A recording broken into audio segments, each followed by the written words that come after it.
வணக்கம். முக்கியமான சில தகவல்கள உங்ககிட்ட சொல்லலாம் வந்திருக்கேன். என் பேர் ராஜா. வாங்க நிகழ்ச்சிக்குள்ள போகலாம்.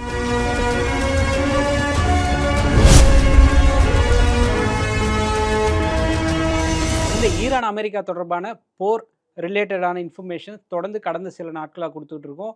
அந்த வகையில இன்னும் சில முக்கியமான தகவல்கள் உங்ககிட்ட வைக்கலான்னு வந்திருக்கேன். அது என்ன அப்படிங்கிறத முதல்லேருந்து பார்க்கலாம் வாங்க.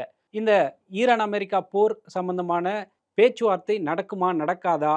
இந்த பேச்சுவார்த்தைகள்ல என்ன முடிவு எடுக்க போறாங்க? அப்படின்னு உலகமே எதிர்பார்த்துட்டு இருக்க இந்த நிலைமையில, ஹெஸ்புல்லா மேல இஸ்ரேல் அட்டாக் பண்ணதுனால, நாங்க பேச்சுவார்த்தைக்கே வரமாட்டோம் அப்படின்னு ஈரான் தரப்பு சொன்னதா ஒரு தகவல் வலம் வருது. அது எந்த அளவுக்கு உண்மை அப்படிங்கிறது நம்மளால உறுதிப்படுத்த முடியல. சர்வதேச அளவுல உள்ள ஒரு சில ஜேர்னலிஸ்ட்டாலேயே இத வந்து இப்படி ஒரு தகவல் இருக்கா? நாங்க பேச்சுவார்த்தைக்கு வரமாட்டோம்னு ஈரான் சொன்னாங்களா? அப்படிங்கிறதே ஒரு பெரிய சந்தேகமா இருக்கு. இந்த இஸ்ரேலும், அமெரிக்காவும் சேர்ந்து ஈரான், அப்புறம் லெபனான்ல இருக்கிற ஹெஸ்புல்லா மேல அட்டாக் பண்ணதுக்கு எவ்வளோ செலவாயிருக்கு அப்படிங்கிற டேட்டா புள்ளி விவரம் நமக்கு கிடைச்சிருக்கு. இஸ்ரேல் இந்திய ரூபாயில ரூ. 1,60,000 கோடி அளவுக்கு இந்த 40 நாளைக்காக அவங்க செலவு பண்ணியிருக்காங்க. இத அதிகாரப்பூர்வமா இஸ்ரேலுடைய நிதி அமைச்சகமே இத சொல்லியிருக்காங்க அப்படிங்கிறது தான் நம்ம கவனிக்க வேண்டியது இருக்கு. சீனா உலகத்திலேயே இப்போ அமெரிக்காவுக்கே டஃப் குடுக்கிற ஒரு பெரிய பொருளாதாரம் இருக்கிற ஒரு நாடு. சைனாவுடைய பாதுகாப்பு கட்டமைப்புகள், பொருளாதாரம், அவங்களோட எஜுகேஷன் இது எல்லாமே தனி ரகமா இருக்கு. உலகத்திலேருந்து அவங்க தனியா வேற ஒரு பக்கத்துல இயங்குறாங்க அப்படிங்கிறது தான் நிதர்சனமான உண்மையா இருக்கு. அப்படி இருக்கிற சீன மொழிய படிக்கிறதே ரொம்ப டஃப்பான டாஸ்க் தான். அப்படி இருந்தாலும் அவங்க வந்து அடுத்த கட்டத்த நோக்கி சூப்பர் கம்ப்யூட்டர்ஸ டிசைன் பண்ணிக்கிட்டு இருக்காங்க. அந்த சூப்பர் கம்ப்யூட்டர்ஸ்ங்கிறது வந்து நம்ப மொத்த கம்யூனிகேஷனுமே ஒரே கம்ப்யூட்டர் மூலமா நடக்கும் அப்படிங்கிற மாதிரி. அப்பேற்பட்ட சைனாவுக்கே ஒருத்தர் டஃப் குடுத்துருக்காரு அப்படிங்கிறது தான் ரொம்ப அதிர்ச்சிகரமான தகவலா இருக்கு. அண்மையில சைனால டியான்ஜின் அப்படின்ற ஒரு பகுதியில இவங்களோட சூப்பர் கம்ப்யூட்டர்ஸோட ஒரு பெரிய கட்டடம் இருக்கு.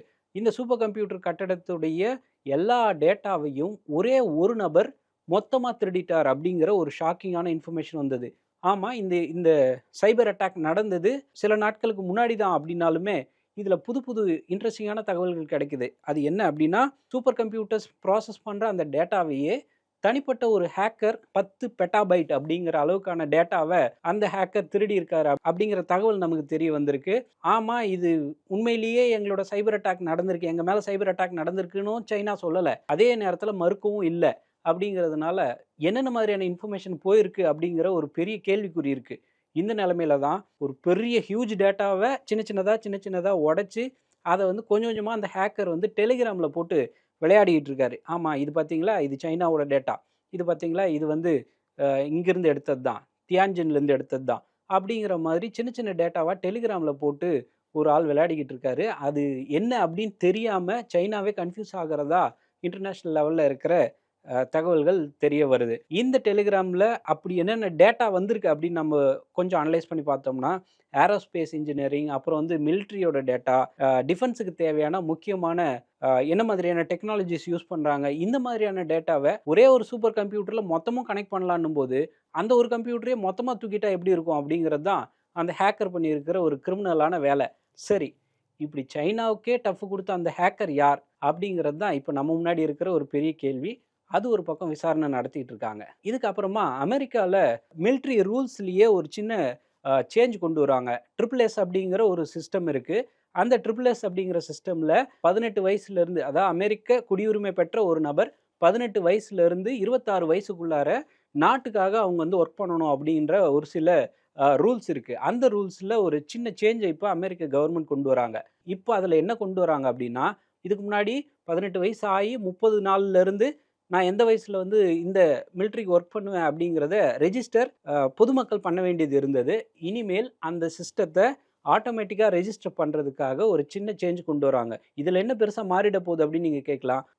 ஒரு சிலர் வந்து கவர்மெண்ட்டையே ஏமாத்தி மிலிட்டரிக்கே போகாம, இல்ல அந்த மிலிட்டரி சர்வீசஸ் எதுவும் பண்ணாம, நாட்டுக்காக எதையும் சேவை பண்ணாம எஸ்கேப் ஆகி வெளில போற அந்த சூழல்கள கட்டுப்படுத்துறதும் இந்த ஆட்டோமேட்டிக் ரெஜிஸ்ட்ரேஷனுக்காக ஒரு முக்கியமான ஒரு அறிவிப்பா பார்க்கப்படுது. இந்த 18லேருந்து 26 வயசுக்குள்ளார ரெஜிஸ்டர் ஒரு வேள ஒரு ஆள் பண்ணல அப்படிங்கிற பட்சத்தில அவங்களுக்கு என்னென்ன பிரச்சனை வரும் அப்படின்னு பார்த்தீங்கன்னா, அவங்களுக்கு விஷயம் கவர்மெண்ட்ல போயிட்டு ஒரு லோன் வாங்க முடியாது உங்களால. உங்களுக்கு கவர்மெண்ட் ஜாபே கிடைக்காது அப்படிங்கிற மாதிரியான செக்லாம் அங்க வச்சிருக்காங்க. இது எக்ஸிஸ்டிங் இப்ப இருக்கிற நடைமுறையில் இருக்கிற ஒரு பிரச்சனை.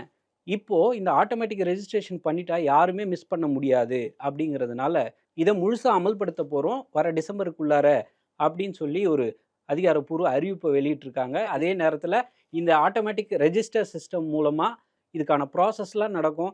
அவர் என்ன வயசு, அவர் எங்கே படித்தாரு, என்ன அவங்க ஃபேமிலி பேக்ரவுண்ட் என்ன அப்படிங்கிற டீட்டெயில்ஸை ஒரு நபர் போய் இனிமேல் ஆட்டோமேட்டிக் ரெஜிஸ்ட்ரேஷன் பண்ணிட்டா கவர்மெண்ட்டுக்கு காசு கொஞ்சம் கம்மியாகும் அப்படிங்கிறது தான் இந்த விஷயத்தோட சாராம்சம். எப்ஸ்டீன் ஃபைல்ஸ் அப்படிங்கிற ஒரு பெரிய பூதாகரமான ஒரு பிரச்சனை கொஞ்ச நாளைக்கு முன்னாடி நடந்துச்சு.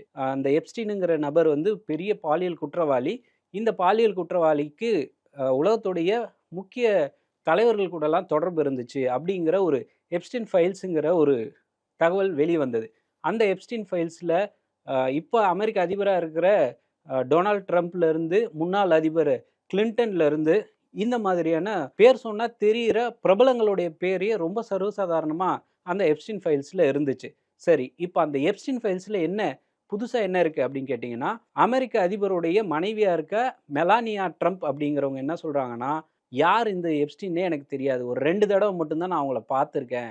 நாங்கள் வந்து ஒரு கிளப்பில் தான் நாங்கள் மீட் பண்ணிக்கிட்டோம். ஆனால் சோஷியல் மீடியாவில் சொல்கிற கிளைம்ஸ் என்னவா இருக்குது அப்படின்னா, எப்ஸ்டீன் தான் வந்து ட்ரம்ப் இன்ட்ரடியூஸ் பண்ணி வச்சார் மெலானியாவுக்கு அப்படிங்கிற ஒரு தகவல் ஓடிக்கிட்டு இருக்கு. இது முழுக்க முழுக்க பொய்யான தகவல் அப்படின்னு சொல்லி மெலானியா ட்ரம்ப் வந்து அவங்களுடைய எதிர்ப்பை, அதாவது உண்மைக்கு புறம்பான செய்திகளை நீங்கள் ஏன் சொல்கிறீங்க, இது வந்து எனக்கும் அவருக்கும் தொடர்பு இல்லை அப்படிங்கிறத அதிகாரப்பூர்வமாகவே அறிவிச்சிருக்காங்க. இதுக்கு அடுத்தபடியாக இந்தியாவில் இப்போ மொத்தம் இந்தியாவில் 3 பேர் இருக்காங்க அப்படின்னா அதில் 2 பேருக்கு வந்து என்சிடி அப்படிங்கிற ஒரு பாதிப்பு இருக்கிறத அதிகாரப்பூர்வமாக ஒரு அறிக்கை நம்மளை ஷாக் பண்ணியிருக்கு. இந்த என்சிடி அப்படிங்கிறது என்னென்னா நான் கம்யூனிகபிள் டிசீஸ், தொற்று நோய் இல்லை, ஆனால் எல்லாருக்குமே ஏதோ ஒரு பாதிப்பு இருந்துக்கிட்டே இருக்குது அப்படிங்கிறது தான் இதனுடைய விளக்கம். பர்டிகுலராக என்ன நோய்களை சொல்கிறாங்க அப்படின்னு பார்த்தீங்கன்னா, இருதயம் சார்ந்த பிரச்சனைகள் அதிகமாக வரும், உடல் எடை சம்பந்தமான பிரச்சனைகள் அதிகமாக இருக்குது அப்படிங்கிறது தான் அந்த அறிக்கை சொல்கிற விஷயம்.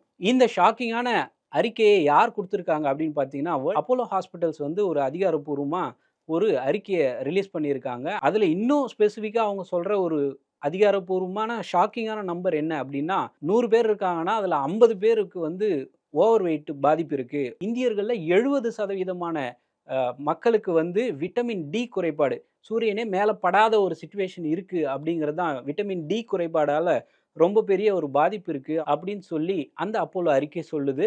கார்டியோவாஸ்குலர் சம்மந்தமான பிரச்சனைகள் வரப்போகுது, அதனால் சீரான இடைவெளியில் நீங்கள் வந்து செக் பண்ணிக்கிறது பெட்டர். அது மட்டும் இல்லாமல் ஃபிசிக்கலான எக்ஸசைஸ் குறைஞ்சபட்சம் கொஞ்ச நேரமாவது செய்யணும் அப்படிங்கிறது தான் டாக்டர்ஸ் சொல்கிற ஒரு சில பரிந்துரையாக இருக்குது. ஸோ இந்த தகவல்கள் உங்களுக்கு பயனுள்ளதாக இருந்திருக்கும்னு நினைக்கிறேன்.